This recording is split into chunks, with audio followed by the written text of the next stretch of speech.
Pernahkah kalian membayangkan bagaimana masyarakat Indonesia di masa lampau menyebarkan informasi penting tanpa adanya grup WhatsApp, tanpa media, bahkan tanpa tulisan?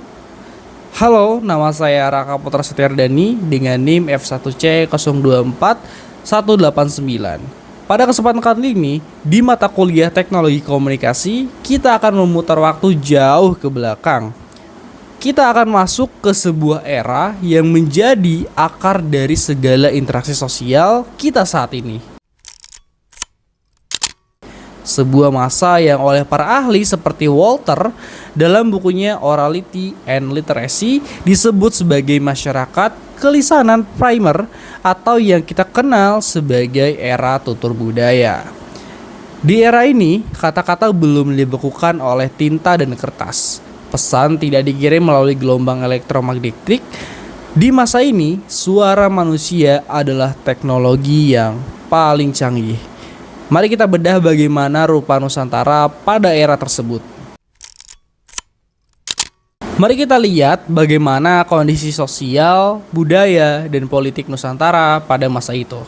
Indonesia pada tutur didominasi oleh masyarakat agraris yang hidup dalam sistem paguyuban atau komunal. Secara sosial dan budaya, kehidupan sangat bergantung pada alam dan ikatan kekerabatan yang sangat erat. Mengapa erat? Karena untuk bertahan hidup, mereka harus terus bersama. Konsep gotong royong lahir dari rahim era saat ini. Tidak ada privasi seperti yang kita pahami sekarang. Pengetahuan dan informasi adalah milik bersama. Nah, secara politik, Nusantara masih berupa kerajaan-kerajaan, kesultanan, atau komunitas-komunitas adat. Kekuasaan politik itu sangat terpusat pada raja atau ketua adat yang dianggap memiliki legitimasi ilahiyah atau spiritual. Hukum yang berlaku bukanlah hukum tertulis seperti undang-undang saat ini, melainkan hukum adat yang diwariskan dari mulut ke mulut. Jackie dalam kajiannya tentang logika tulisan menjelaskan bahwa sebuah tulisan menata birokrasi. Masyarakat diikat oleh mitos, legenda, dan kesepakatan-kesepakatan lisan yang disakralkan. Komunikasi yang didominasi pada masa era tutur, lalu kalau tidak ada gawai, apa teknologi komunikasi yang mereka gunakan? Nah, dalam studi komunikasi, tubuh manusia itu sendiri adalah medium pertama.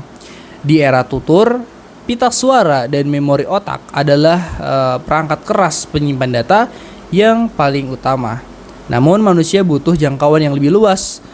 Roger dalam teorinya media morfosis menyebutkan bahwasannya media baru tidak muncul begitu saja, melainkan berevolusi dari media lama.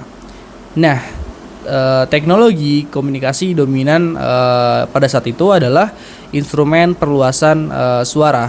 Masyarakat Nusantara menggunakan alat-alat berbasis alam, contohnya kentongan dan bedug. Alat ini bukan sekadar instrumen musik, ini adalah sistem broadcasting atau penyiaran pada masa lalu. Nada pukulan kentongan memiliki kode sandi, apakah ada pencurian, kebakaran, atau panggilan berkumpul. Nah, selain itu, kesenian tradisional seperti misalnya wayang kulit, makyong, atau pantun adalah bentuk teknologi komunikasi pada zaman itu. Mereka tidak sekadar menghibur, tapi juga berfungsi sebagai media penyampai pesan moral, politik, dan informasi dari penguasa ke rakyatnya. Nah, kemudian gaya komunikasi masyarakat pada masa era tutur. Nah, karena informasi tidak bisa disimpan di buku atau cloud storage, gaya komunikasi masyarakat pada masa itu sangatlah unik. Merujuk kembali pada Walter, gaya komunikasi lisan memiliki beberapa ciri khas. Pertama adalah mengandalkan ingatan. Agar pesan tidak hilang, gaya bicaranya dipenuhi dengan rima, ritme, pengulangan, dan juga peribahasa. Nah, itulah mengapa budaya kita sangat kaya akan pepatah seperti berakit-rakit ke hulu, berenang-renang ke tepian. Nah, format seperti ini dibuat agar informasi mudah dihafal oleh otak. Keduanya, komunikasi bersifat sangat kontekstual dan berhadapan langsung face to face. Kemudian komunikasi melibatkan emosi, tatapan mata, dan intonasi. Ketiga, gaya komunikasinya partisipatif. Nah, saat seseorang bercerita di tengah desa, pendengar tidak diam aja. Mereka menyoraki, mengangguk, ataupun menyela. Komunikasi adalah sebuah acara komunal, bukan aktivitas individual seperti kita menatap layar handphone hari ini. Komunikasi yang harus dimiliki pembuat pesan pada era tutur, melihat kondisi dan teknologi tersebut, paradigma yang harus dimiliki oleh seorang pembuat pesan pada zaman itu adalah jika kita merujuk pada teori Dennis di era tutur, paradigma komunikasi bukanlah model transmisi, yakni sekadar memindahkan informasi dari titik A ke titik B. Paradigma yang digunakan adalah model ritual atau ekspresif. Artinya, pembuat pesan di era tutur tidak sekadar memikirkan apakah informasi saya sampai. Nah, mereka memikirkan apakah pesan saya bisa menjaga keharmonisan. Keharmonisan apa? Keharmonisan masyarakat. Nah, pesan itu dibuat untuk memelihara ikatan sosial, melestarikan nilai-nilai adat, dan merayakan kebersamaan. Seorang komunikator di era ini tidak menyajikan data atau statistik. Mereka menyajikan cerita, mitos, dan perumpamaan. Nah, pesan harus dibungkus dengan estetika budaya agar diterima dan bisa terus diwariskan. Kemudian adalah aktor komunikasi yang paling berpengaruh pada era tersebut. Dengan semua kompleksitas tersebut, siapa orang-orang paling berkuasa dalam rantai informasi ini? Nah, siapa influencer pada zaman tersebut? Aktor komunikasi yang paling berpengaruh bukanlah jurnalis atau content creator, melainkan tetua adat, pembuka agama, pencerita harian, seperti tukang kaba di Minangkabau, dan tentu saja adalah sang dalang.